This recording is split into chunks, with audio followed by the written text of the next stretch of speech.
为操作。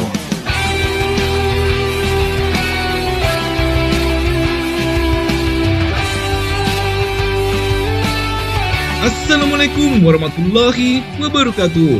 Bersama saya Jans. Kali ini kita akan menceritakan sebuah drama yang berjudul Your Honor. Sebuah drama dari Korea Selatan yang menceritakan seorang hakim yang jujur, adil, dan bersih harus terlibat dengan banyaknya kasus kejahatan setelah ia memutuskan untuk melindungi anaknya dari sebuah kasus kecelakaan yang melibatkan seorang putra pimpinan sebuah organisasi berbahaya. Mampukah sang hakim melindungi putranya dengan kekuatan hukum di tangannya? Well, tanpa berlama-lama lagi, siapkan kopi kalian dan atur posisi kalian senyaman mungkin, dan inilah ceritanya.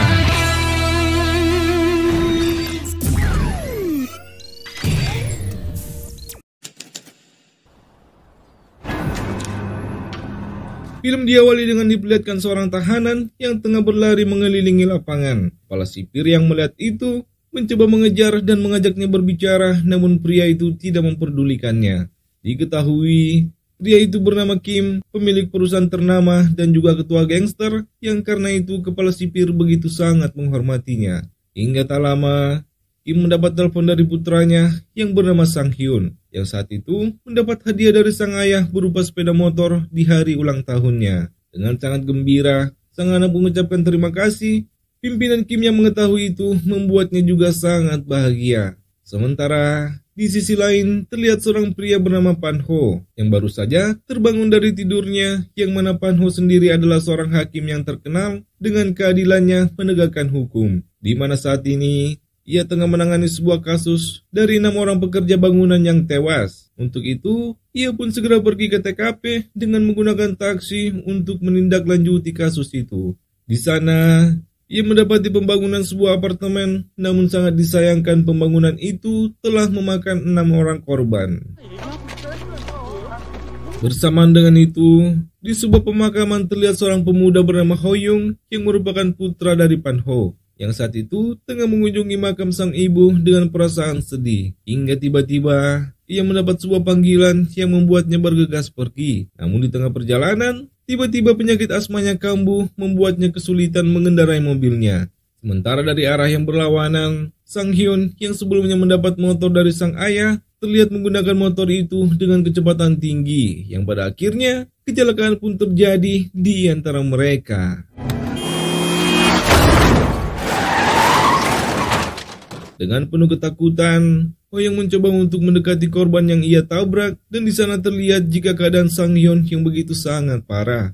Hingga tiba-tiba ponsel Sang Hyun berbunyi, membuat Ho yang panik dan bergegas mematikan panggilan itu. Yang ternyata panggilan itu adalah telepon dari sang ibu. Ho yang sempat menghubungi call center darurat untuk melaporkan kejadian itu menggunakan ponsel Sang Hyun. Namun karena asmanya semakin parah, membuat Ho yang kesulitan berbicara dan bergegas kembali ke mobil untuk mengambil obatnya. Dengan panggilan yang terus terhubung dengan ponselnya, Ho yang berusaha menghubungi sang ayah, namun Pan Ho tidak menjawab panggilan itu. Di mana saat itu Pan Ho tengah memimpin sebuah sidang terkait kasus 6 orang pekerja yang tewas saat membangun apartemen Wowon. Dan sebagai hakim yang jujur, ia telah mempertimbangkan semua keputusan itu dengan bukti yang telah ia dapatkan. Dan Pan Ho akhirnya menetapkan jika presidir dari sebuah perusahaan Woyon Future Construction dinyatakan bersalah atas insiden itu.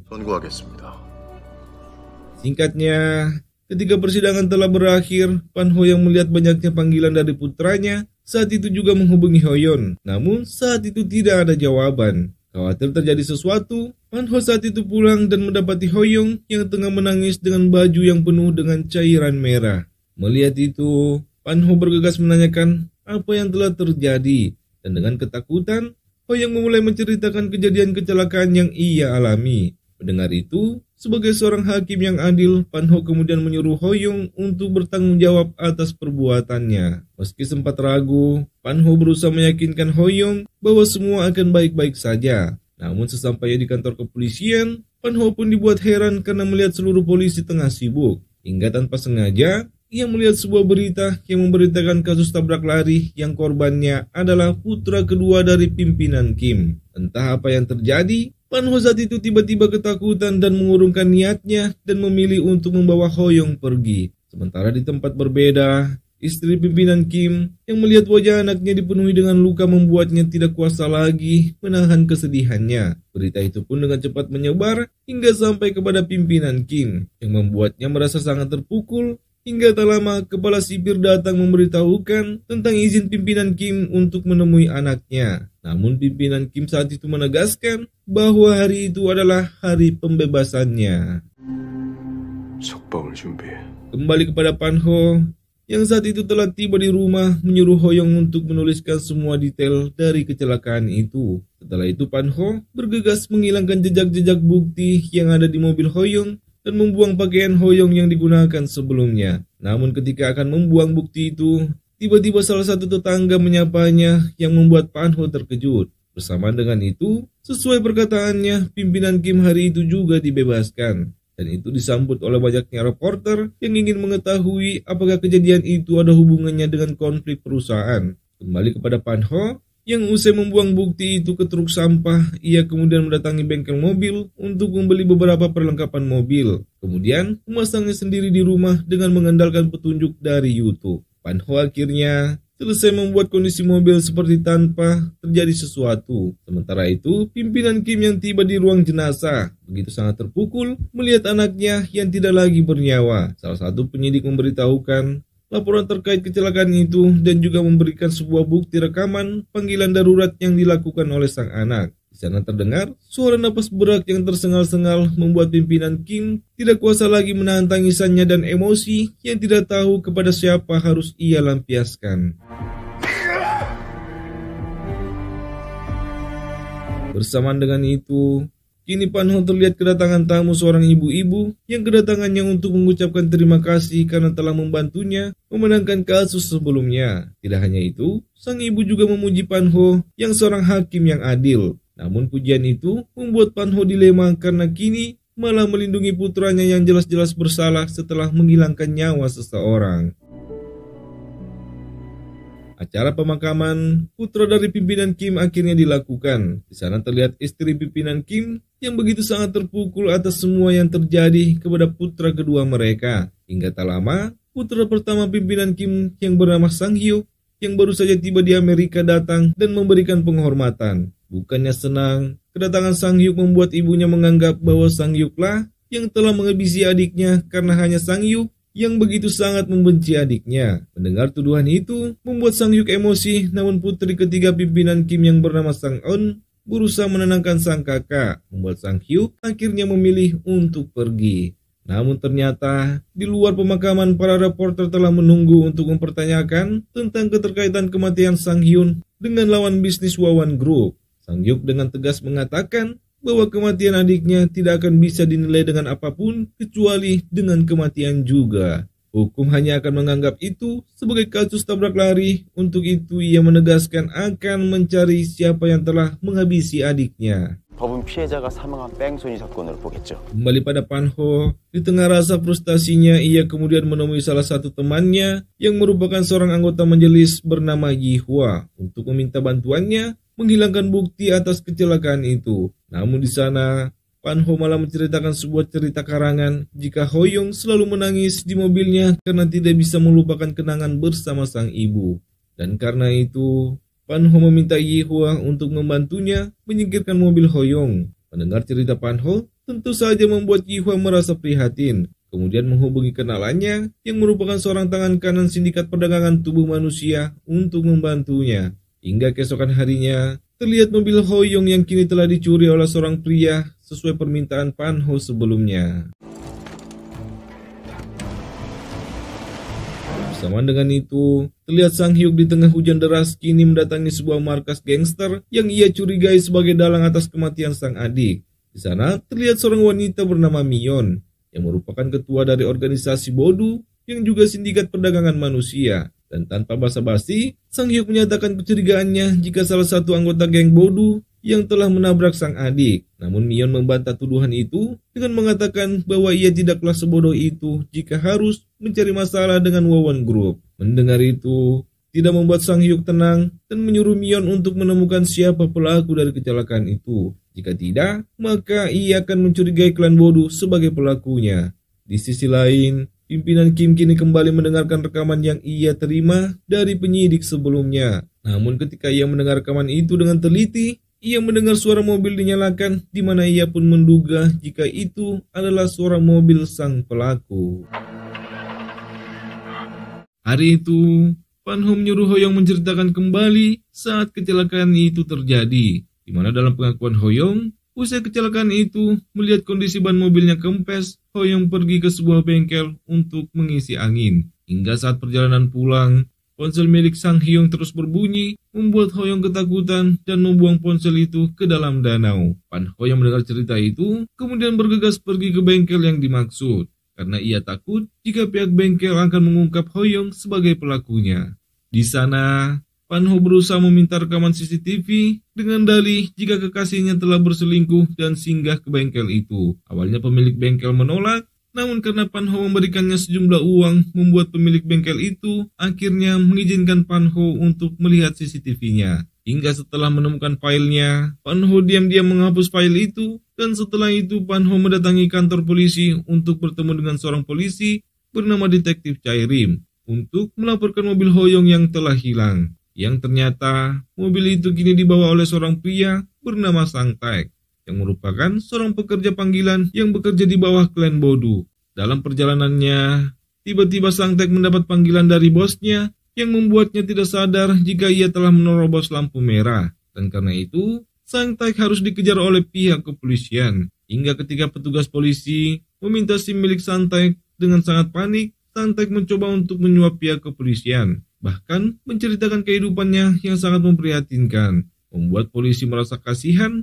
Namun tak lama, melalui sambungan radio, polisi itu mengetahui bahwa mobil itu adalah mobil curian.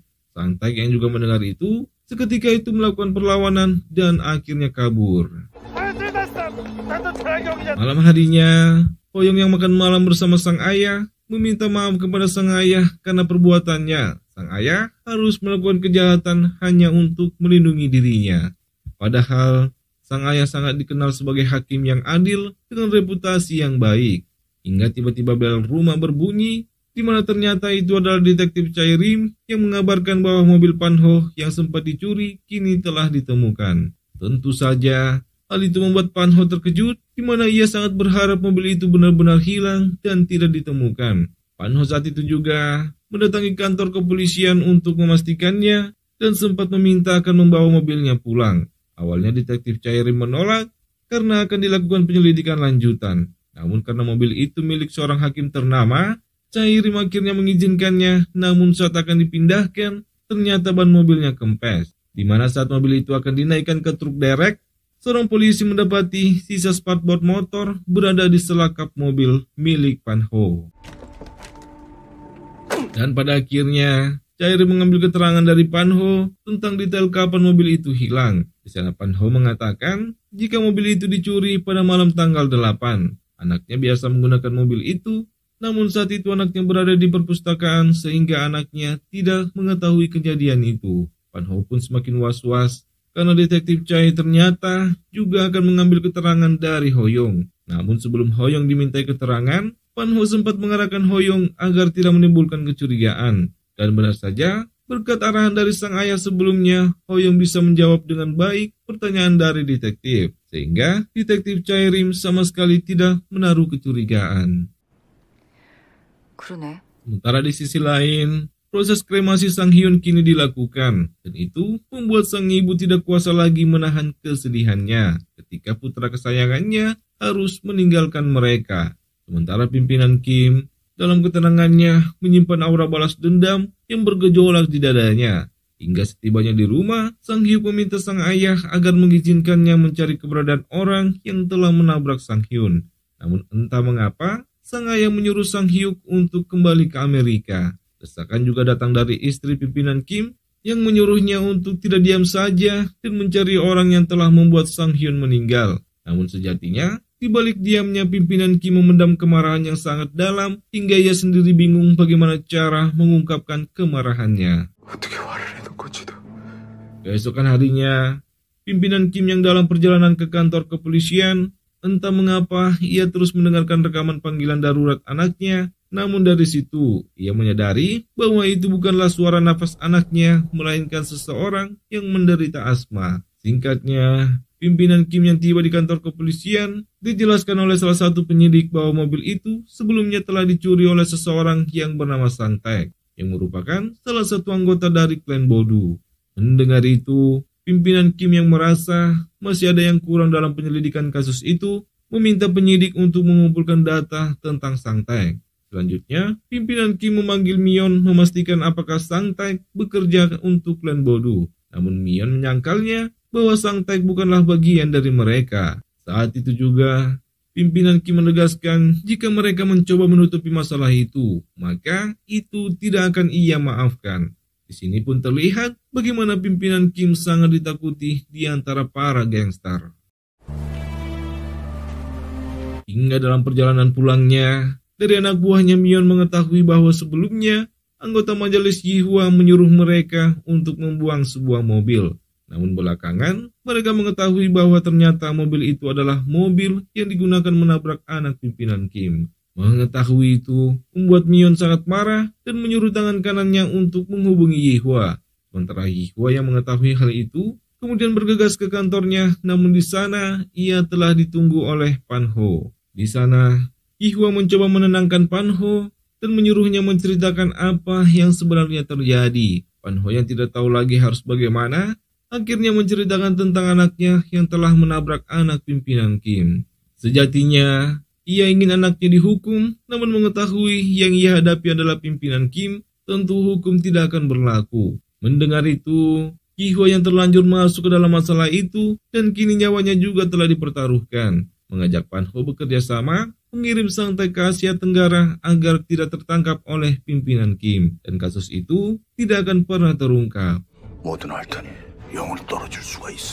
Di tempat berbeda, terlihat putri pimpinan Kim yang bernama Sang On mengunjungi makam Sang Hyun dengan membawa barang kesukaan sang kakak. Sang On begitu sangat terpukul dengan kepergian sang kakak yang begitu sangat menyayanginya. Hingga dalam keadaan menahan kesedihannya, tiba-tiba Hoyong yang usai mendatangi makam ibunya memberikan Sang On sapu tangan miliknya untuk mengusap air matanya. Namun itu malah membuat Sang On semakin teringat dengan mendiang Sang Hyun yang membuatnya tidak kuasa lagi menahan air matanya. Kembali kepada Pan Ho yang sebelumnya mencari alamat Sang Taek, kini ia berada di sana yang mana ternyata Sang Taek adalah anak dari ibu yang sempat mendatanginya sebelumnya. Hingga tak lama sebuah ledakan terdengar yang membuat Pan Ho saat itu juga berlari mencoba menolong ibu itu. Hingga saat Pan Ho akan menyelamatkan cucunya, ini yang terjadi. Pan Ho pun dibuat tidak bisa berkutik, hingga para tetangga pun datang membantu Pan Ho memadamkan api itu. Sementara itu, di perusahaan Wawon Group terjadi perdebatan antara pimpinan perusahaan, di mana sebagian dari mereka mendukung istri pimpinan Kim yang ingin menggunakan kekerasan dalam mencari pelaku penabrakan anaknya. Hingga tak lama, pimpinan Kim datang membuat mereka terdiam dan dengan tenangnya, pimpinan Kim menyuruh mereka untuk cukup melakukan tugas mereka saja.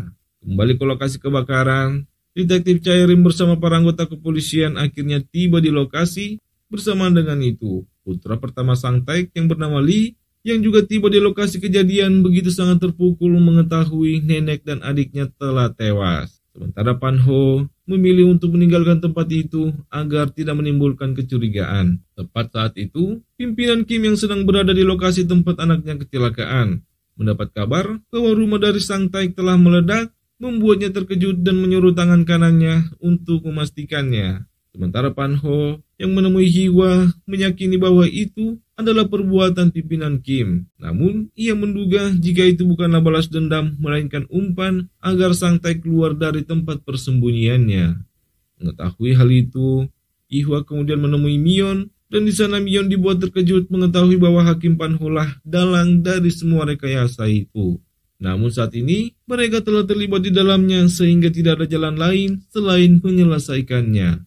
Namun Mion menganggap bahwa semua itu tidak ada yang gratis. Dengan iming-iming Pan Ho yang nantinya akan diplot masuk ke dalam gedung biru yang berarti akan memudahkan setiap sepak terjang mereka nantinya. Mion akhirnya setuju untuk melanjutkan apa yang telah terlanjur mereka mulai. Namun yang tak terduga, di balik kesepakatan itu Mion telah merekam percakapan mereka. Sementara itu, pimpinan Kim yang meyakini kebakaran itu adalah ulah dari Sang Hyuk saat itu juga menghajar Sang Hyuk tanpa ampun dan memperingatkan Sang Hyuk untuk tidak ikut campur dalam kasus itu. Di tempat berbeda, Lee, anak dari Sang Taek, saat itu terlihat mendatangi markas klan Bodu berniat menemui Mion untuk mencari keberadaan ayahnya. Di mana saat itu, Sang Taek yang berada di sebuah kedai dibuat terkejut melihat sebuah berita dan ibu beserta anak perempuannya tewas dalam kebakaran itu. Membuatnya sangat marah dan ia meyakini bahwa pelakunya adalah Won Group. Bersamaan dengan itu, Pan Ho mendapat pesan anonim yang mengirimkan penggalan berita tentang pimpinan Kim dan juga Hakim Pan Ho. Itu membuatnya penasaran siapakah orang yang telah mengirimkan pesan itu dan apa tujuannya. Di tengah situasi panas yang dihadapi orang tuanya, Hoyong dan Sang-on yang belum terlalu mengenal satu sama lain kini terlihat semakin dekat, di mana mereka bertemu di sebuah bar. Bahkan mereka sempat difoto oleh penjaga bar. Sementara Sang Hyuk yang meski telah mendapat peringatan dari sang ayah tetap mencari keberadaan Sang Taek dengan membayar seseorang. Berbeda dengan Sang Hyuk yang hanya bertindak tanpa berpikir. Pimpinan Kim saat itu meyakini bahwa bukan Sang Taeklah pelakunya. Karena dalam riwayat medis Sang Taek tidaklah menderita asma. Tidak hanya itu, alarm yang terdengar dalam rekaman adalah alarm ban mobil kempes yang dimiliki oleh sebuah mobil tua. Saat itu juga, pimpinan Kim mendatangi sebuah bengkel yang tidak jauh dari lokasi kecelakaan anaknya untuk memeriksa CCTV. Namun dalam pengakuan pemilik bengkel yang sudah babak belur, bahwa sebelumnya seseorang yang berumur sekitar 50 tahun dan terlihat seperti pria yang berwibawa datang meminta melihat rekaman CCTV, dan saat itulah rekamannya terhapus. Dalam ketakutannya, pemilik bengkel itu berjanji akan mengabarinya. Namun asisten Chang memberikan pemilik bengkel itu sejumlah uang dan menyuruhnya untuk merahasiakan kejadian hari itu. Pimpinan Kim kemudian meminta kepada asisten Chang untuk mencari tahu siapa pemilik mobil yang dicuri oleh Sang Taek. 문제의 겉을 보고 있었어. Di lain tempat, tepatnya di markas klan Bodu, terlihat Lee kini tengah menghubungi sang ayah dan menegaskan bahwa ia akan membalaskan dendam atas kematian nenek dan adiknya. Namun Sang Taek malah memarahinya. Sang Taek kemudian berbicara dengan Mion dan membuat kesepakatan jika tidak ia akan menemui pimpinan Kim dan mengatakan yang sebenarnya. Namun tanpa mereka sadari, orang bayaran Sang Hyuk ternyata juga berada di sana dan saat itu mengabarkan kepada Sang Hyuk tentang keterlibatan klan Bodu dengan Sang Taek. Sang Hyuk yang mengetahui itu menyuruh orang itu untuk mencarikannya sebuah pistol.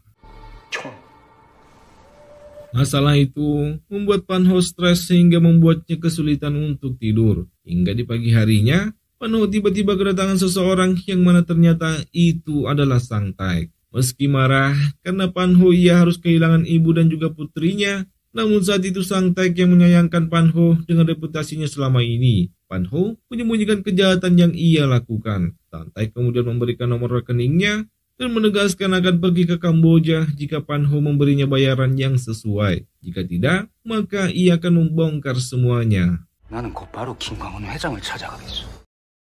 Di sisi lain, detektif Chairim bersama petugas polisi kini terlihat berada di rumah Sang Taek untuk menganalisa awal mula kebakaran itu, di mana menurut ahli forensik, kebakaran itu diduga sengaja dilakukan oleh seseorang karena pipa gas terlihat dipotong dengan sebuah pisau. Setelah gas memenuhi ruangan, pemilik rumah datang menyalakan lampu, yang membuat rumah saat itu juga meledak. Mendengar penjelasan itu, membuat detektif Chairim mencurigai seseorang. Bersamaan dengan itu, dari asisten Chang, pimpinan Kim mengetahui bahwa pemilik mobil yang menabrak putranya adalah milik seorang lansia. Dan setelah diselidiki, lansia itu adalah mertua dari Hakim Pan Ho. Dengan temuan itu, ada sedikit kesesuaian dengan orang yang datang ke bengkel saat itu yang terlihat rapi dan berwibawa. Tak lama, tiba-tiba detektif Chairim datang untuk menjadwalkan interogasi atas pimpinan Kim. Karena ia yakin jika kebakaran di rumah Sang Taek adalah ulah dari organisasi Won Group.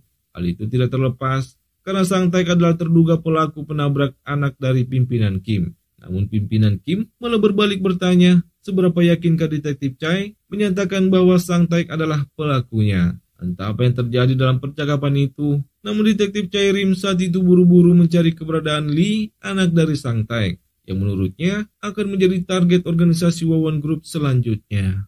Di mana saat itu, Lee ditempatkan di sebuah penginapan oleh klan Bodu untuk nantinya diungsikan bersama ayahnya. 오늘 저녁에 니까 이상택이 Di tempat berbeda, terlihat Pan Ho kini menemui Yihua dengan membawa sebuah tas yang berisikan uang yang akan dikirimkan kepada Sang Taek sebesar 500 juta won. Berharap dengan uang sebanyak itu bisa sedikit membuat rasa bersalahnya terbayarkan, karena telah melakukan banyak kejahatan yang seharusnya tidak ia lakukan. Sementara itu, pimpinan Kim mendatangi bengkel sebelumnya, memastikan bahwa orang yang menghapus file CCTV itu adalah Pan Ho. Dan benar saja, pemilik bengkel itu membenarkannya. Dan saat itu juga, pimpinan Kim mendatangi bengkel rongsokan yang ia curigai tempat Pan Ho membeli alat-alat mobil untuk membuat mobil itu terlihat tidak mengalami kecelakaan. Bersamaan dengan itu, Sang Taek yang telah menerima uang dari Pan Ho kemudian menghubungi Mion untuk membicarakan keberangkatannya. Dan saat itu, Sang Taek diperintahkan untuk datang di pelabuhan Daeyeon. 한번 보도록 와. 늦지 말고. Sementara itu, pimpinan Kim yang tiba di bengkel mengajar habis-habisan sang pemilik bengkel, dan dari sana ia mendapati informasi bahwa sebelum itu Pan Ho memang mencari lampu depan mobil, namun ia tidak mengetahui untuk apa lampu itu. Mengetahui itu, pimpinan Kim merasa tidak percaya jika seseorang yang terhormat akan melakukan hal itu demi menutupi reputasinya yang baik. Tempat berbeda, terlihat Sang On kini tengah mengunjungi makam Sang Hyun yang membuatnya sangat bersedih. Hoyong yang saat itu juga, usai ke makam ibunya, terkejut dalam diamnya mengetahui ternyata Sang On adalah adik dari orang yang telah ia buat tewas. Singkatnya, anak buah Mion kini telah berada di pelabuhan bersama putra dari Sang Taek. Hingga tak lama, Sang Taek juga berada di sana. Namun Sang Taek yang mengetahui rencana jahat Mion menyuruh anaknya pergi dengan membawa tas yang berisikan uang itu. Sementara ia akan menghadapi anak buah klan Bodu. Meski sempat melakukan perlawanan, namun pada akhirnya Sang Taek tidak berdaya menghadapi perlawanan anak buah Mion. Hingga saat Sang Taek akan dihabisi, tiba-tiba Sang Hyuk datang menghabisi semua anak buah Mion. Dan tentu saja, ia juga menghabisi Sang Taek.